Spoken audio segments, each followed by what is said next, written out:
In there several different times. I got the recorder on right now. Yeah. I done been in there several different times in Patty's restaurant. Yeah. And you know good and well some of them people identify me because I can tell that the way that they look at me that they do. They relate to people that relate. But they can they remember me. Sure. Because I made a splash. You know what I'm saying? Sure. But in order for me to get any type of volunteer information out of any of them, yeah, talking about that town and talking about those episodes, yeah, they'd probably bend over backwards before they do any favors for me. Well, and I think I caught that girl the other day indiscreetly, yeah, because she had pulled up there at that guy's house that I bought that camper off of, and she didn't know who I was. And to be quite honest with you, I really didn't let her know that I was recording her. And the reason why that I don't let people know that I'm recording them, a lot of times, not all the time, but sometimes, is because whenever you do say something to them, yeah, they're sensitive to what they say. That oh man, they go to sensitizing every conversation, every word. Why did he ask this? What's it? Where's this going? Yeah. How do I answer to this? You know what I'm saying? And it actually puts people in a completely different domain whenever you tell them, "Oh, this is being recorded." Is that what it is? I want to bring this to you real quick. Now, if this don't sound odd, tell me that it sounds normal. I'm the age of 61. You've worked with me now for how long? 2 or 3 different years? Oh, yeah. 4 or 5. 4 or 5, I think. Different odd and end jobs that I've called on you for? Oh, yeah. You've been around me enough to know whether or not I'm harmful or whether or not I'm... You know, and I do get a little loud sometimes, depending upon the subject matter, and I do get passionate about certain things, and I know that I do. I can see myself. Yeah. But you know what? I'm not the only one that's got imperfections. I'm not the only one that's got areas that need to be improved on, because if the truth be known, we all do, right? Oh, yeah, that's a fact. That's a fact. All right, in 1983, I went to Bolivar, Tennessee, to a psychiatric ward, because a car rode over on top of me. My doctor committed suicide. 2 weeks later, my father tried to kill me, and I went to Kenton, Tennessee towards trying to get help, and the type of help that I got, because I was talking about end-time events, I had to go to Bolivar and stay down there, give or take, for about 2 months. Yeah. That was the first time that I'd ever been associated with the mental health community. Mm-hmm. And the whole time, the person that should have been going to the mental health community was my biological father. Yeah. All right. In 1989, whenever I stood back up for the ministry, and I made such of a splash around here, because at that time I had the Apocalypse model made in the back of my truck. They confiscated my sword down here in Jackson, Tennessee, and they put me once more in Bolivar for about 30 days. Well, you know, as long as you check out okay and you're not a harm to yourself or harm to others, they release you. Sure. All right. In 1989 again, by going up to Washington, D.C. for the 3rd time. Now, this was the 2nd time. They put me in St. Elizabeth's psychiatric ward in District of Columbia there in Washington, D.C., and I stayed in there for basically 3 days. But I think, Donald, that they had intentions towards going to kill me. Yeah. I really do. I don't know if I've told you this or not. But I was laying on the gurney, and they had me in the back room where all the medical supplies and stuff is, and the doctor walked up to me and gave me a shot in my arm, and I remember falling asleep. And I don't know if I was asleep for a minute. I don't know if I was asleep for 5 minutes or 10 minutes. I couldn't tell you how long I was asleep. But I do remember this. Whenever I woke up and sat up on that gurney, the nurse immediately fell to the ground, fainted. The doctor hyperventilated, and he immediately got me away from that nurse and got me out of that room. And there was a lot of shuffling around real quick, and they put me basically in the lobby, and that's where I remained for the next 2 days. After 72 hours, they let me go. I'd want to know, was there any video of that at that time? I doubt it. Not in psychiatric. They don't have videos in psychiatric wards. Sometimes they do, but I mean, you're talking about in a room together. with male and female, and it's back then they did do it. They did do that. Maybe. I imagine that's been so long ago. I mean, But you're talking about but 1989. But this is the South. Well, you're talking about 1989. How many years has that been? 89, 99, 2009, 2020, 2019. You're talking. The courthouse don't even got fucking cameras. Oh, I know. Well, they do. They trust me. They do. They just are hidden. Yeah. Even Sheila probably don't even know where they are. There's a few. They probably got them in trees and everything else. But there's no cameras in those offices. You don't know that for sure. But anyways, I wound up going to St. Elizabeth Hospital for 3 days, and after I got out, I come back home. And whenever I come back home, Homeland Security followed me back to Tennessee, and I wasn't aware of it until my brother let me know that Homeland Security had been out to Kenton, Tennessee, talking to my grandmother and my mother at the time, questioning her towards what was my intent. And I think, if I'm not mistaken, they also come down here at my father's house and talked to him. And that's what shook him up enough to want to try to kill you, too. Well, this was in 1989. He tried to kill me in 1983. This is 5 years later. All right. So in 1991, I got married up here on the road. Okay, I done already almost got killed again, coming from Clinton, Kentucky, driving a brand new Dakota truck. And a woman hit me in behind the truck, and it caused me to have to stay in Lourdes Hospital up in Paducah for about 5 or 6 days. So I got married on Highway 89 here in the middle of the road. And that following next day, I decided that I was going to leave and go up to Washington, D.C. Well, they didn't like what I was doing, and they stopped me in Clarksville, Tennessee. And once more, I stayed up there for 72 hours, 3 days. Once more, Homeland Security come in there and check me out and question me. Okay, they had to sign a little booklet. I still got their names and everything where they signed this little booklet. Doctor told them the only thing that I ask out of you is be sure and you keep your weapons in your car. You can't have no weapons in a psychiatric ward because you don't never know what's going to happen. Right. And I guess that's proper protocol. I would think. Anyways, I stayed there for 3 days, come back home, and the next thing you know, I leave the following next morning. And instead of me going towards Middle Tennessee or East Tennessee, going to Washington, D.C., I decided to go the long way around. I jumped over the bridge in Missouri, okay, and I went up towards St. Louis, and then I dropped off from St. Louis up through southern Illinois and went from southern Illinois to Indiana, from Indiana to Why are you feeding me more and more and more and more? Well, hang on. No, you're summarizing everything that's in these folders you got, that big stack up. Okay. You're summarizing all of that. Why? I just told you guys I didn't need all that extra of your life in mine. But I'm asking you just to hear me out for a second. You don't have to read nothing. But I'm hearing more of the same story over and over. Well, I'm giving you dates now.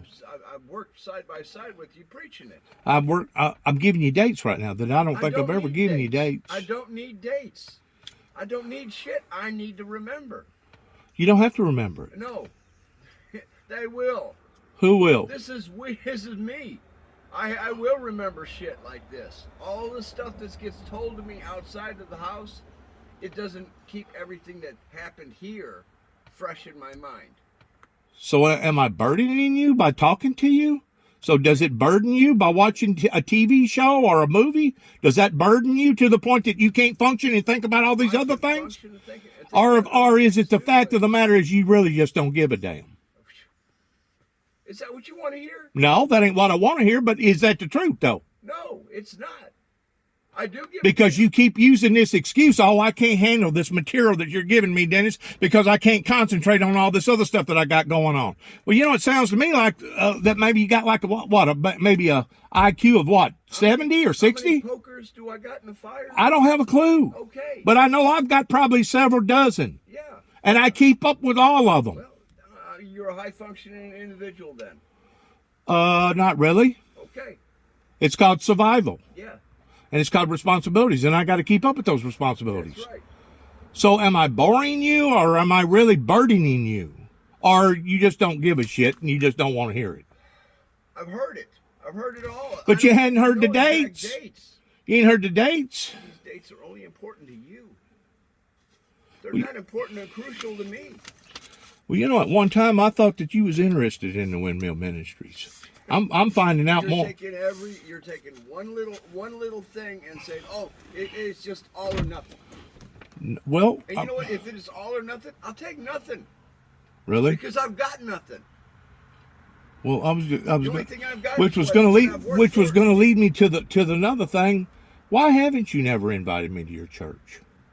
I mean, I was good enough to invite you to an event. What happens to you when you go to your church? Any church? Do I want that at my church? Well, I don't know. First of all, I wasn't aware that. First of all, I wasn't aware that event was going to happen, because if I was, that would be like me springing something on you. But I'm just saying. And that would have been enough videos of you going to a church, right? Driving through the parking lot, and parking, going up to the door.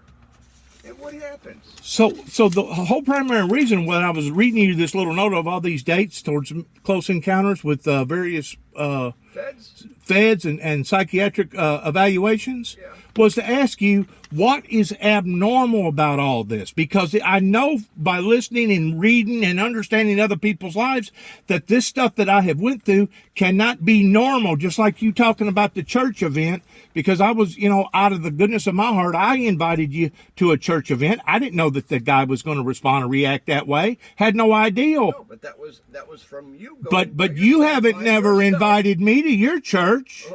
And now I'm thinking to myself, well, you really are not concerned about Dennis James Juby Jackson's autobiography towards the things that I went through, even if it didn't have nothing to do with religion, pertaining to a humanitarian side of the aspect towards me being agitated and aggravated again and again and again. And which, don't get me wrong. I know that my problems are my problems and your problems are your problems, and you got to deal with your stuff and I got to deal with my stuff.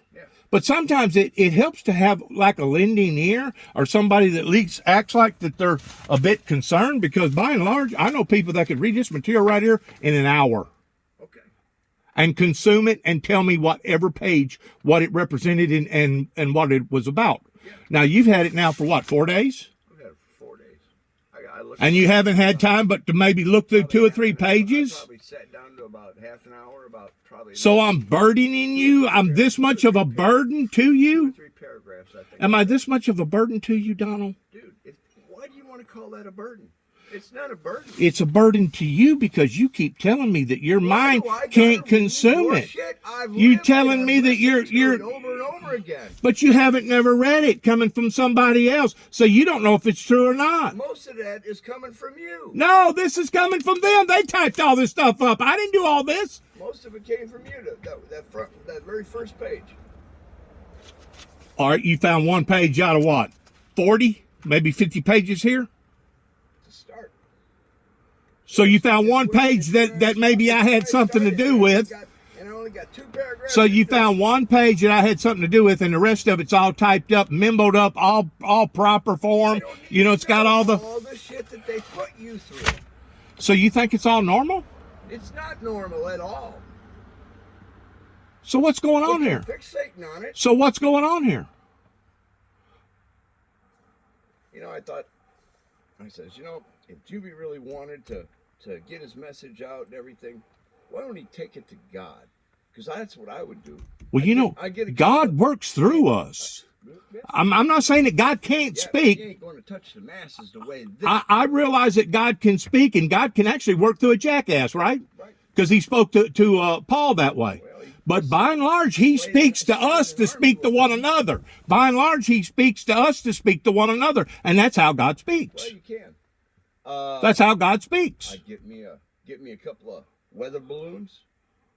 Put that sumbitch, fill them up with helium, and set myself right aflame, right up there. I've said again and again and again. Wherever I land, I've said again. Notoriety. I've said again and again and again. First of all, I'm not doing this for notoriety. You don't need notoriety. You want to take your message to God. Okay, and second of all, that's very foolish in what you're saying, because God is invisible, and God is right here where we're at right now, listening to every word. He's judging us right now. He's not invisible. He's everywhere. He's right here right now. Okay, listening to every word. And he knows what's in your heart, and he knows the reason why that you either chose not to be concerned about this, or whether or not you did choose to be concerned about it. And it's obvious that you wasn't concerned about it, right? I'm not concerned. For whatever reason, you chose to say, I'm going to put this on the back burner. I can't handle it. Don't want to handle it. I'm just going to let it go. That's it. What's another week? What's another month? Because I'm going to tell you what's another week.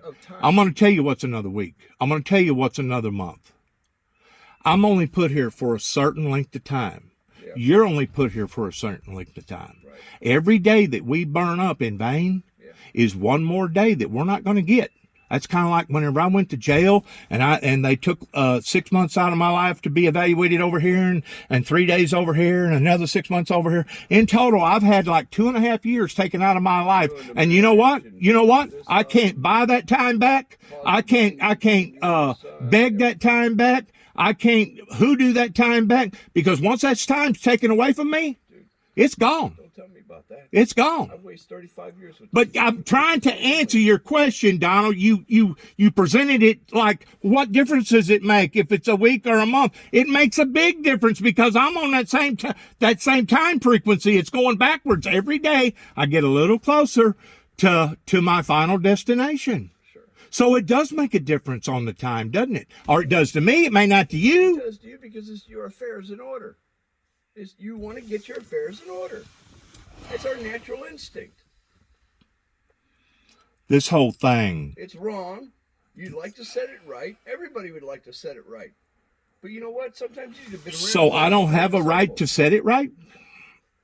You're asking the wrong person. That's beyond my pay grade. Well, apparently I'm asking you as a citizen, a United States citizen. You have a right to. Okay, how come that I got violated this way again and again and again under the pretense of the Constitution, under freedom of speech and freedom of religion? How come that I was attacked this way by Homeland Security? I don't know, because maybe you're afraid of the newspaper? I ain't afraid of nothing. I've just stepped out in the public, man, trying to tell people, warn people, give them warnings and advisories, and it went through one and out the other, kind of like what you're doing to me right now. You're kind of prioritizing all this and putting me on the back burner and saying, you know what, I'm just going to tell Juby that I just can't handle this type of information, or I don't need this information, or really and truly, I just don't want to be bothered by this information. Now, you said something to me the other day. You said, I got something for you. I'm going to give it to you whenever you come by. And I kind of halfway thought, well, maybe he's going to give me a donation. But then I thought to myself, you know what?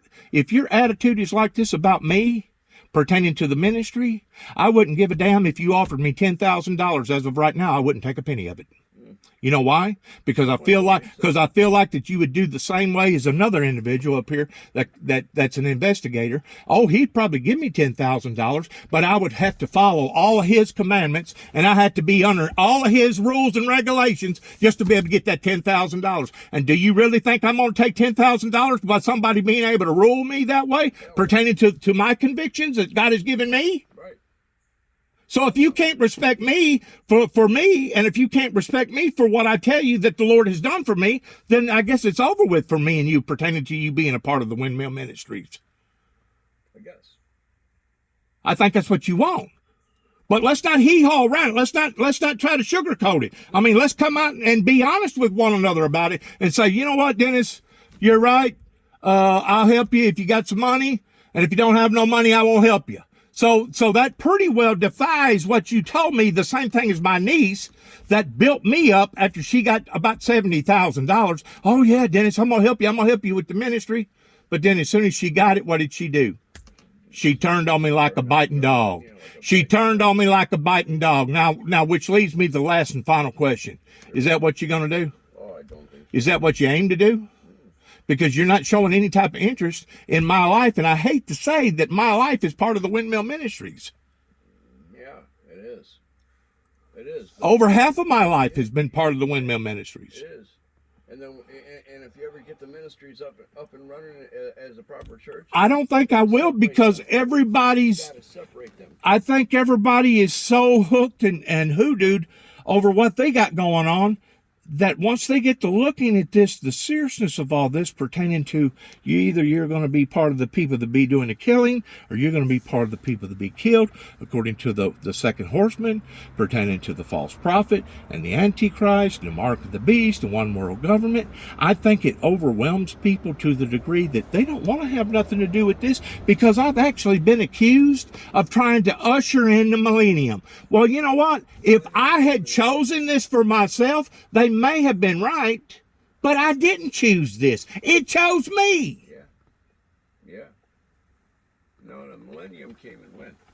The millennium lasts for 1,000 years. It's in the spirit world whenever the angels of God comes here and they start preaching the gospel. And that's whenever men and women are going to beg to want to die, and they ain't going to be able to die during those 1,000 years. They kept talking about the millennium. That's the millennium. When the millennium comes, that was the year 2000. That was man's terminology of the millennium. That was man's terminology of the millennium, because they call children that was born in that era, they call them the millenniums. That's man's doctrine. That's man-made stuff. The true millennium that's going to last 1,000 years, according to the way that I've interpreted the Bible, will be after the saints is taken out. And then you have 7 years of tribulation, and then you'll have 1,000 years of the millennium, and then you'll have a period of time where Satan will be loose for a short season to go and deceive them once more again in Gog and Magog, and that's whenever God says enough is enough, and that's whenever he destroys the old heaven and the old earth and recreates a new heaven and a new earth and wipes all the tears and all the pain away, and from then on we'll be living with the Lord. Yep. According to the way I understand the Bible. Yeah, I think that would be the end of the earth period. That will be the end of the world at that time, or the end of the world as we know it. But just whenever the rapture comes and he catches ablaze everything on fire, that's going to be the end of the world as we know it, because at that point in time, basically the people's going to be left down here going to be living in hell, because everything's going to be burnt down to the ground. There ain't going to be no communications. Cannibalism will be a predominant thing. Your crops won't be able to grow right, etc., etc., etc. So in reality, it won't be the end of the world, but it will be the end of the era of the world that we are familiar with. Oh, yeah. That we know of. That's right. So have I hit you too hard with all this? No. I'm ready to go eat. Go ahead. Because it really don't matter to you one way or the other, does it? In other words, I've done wasted 61 years on this planet, and why should I ask for urgency out of you now, right? Towards reading a piece of paper or two. I just didn't find time to do it. You didn't want to find time to do it.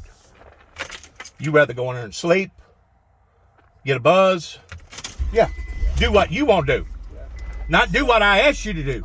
What does the Bible say? If I ask you for a glass of water, you're supposed to offer 2 glasses of water. If I ask you to go a mile, you're supposed to go 2 miles. If I ask you for your coat, you're supposed to even offer your cloak too as well. See? So whenever I ask you to do something, I give you a little bit of assignment. What do you do with it? Blow me off. Just like everybody else. Have a good day. I know what's going on. I ain't stupid. I'm not stupid.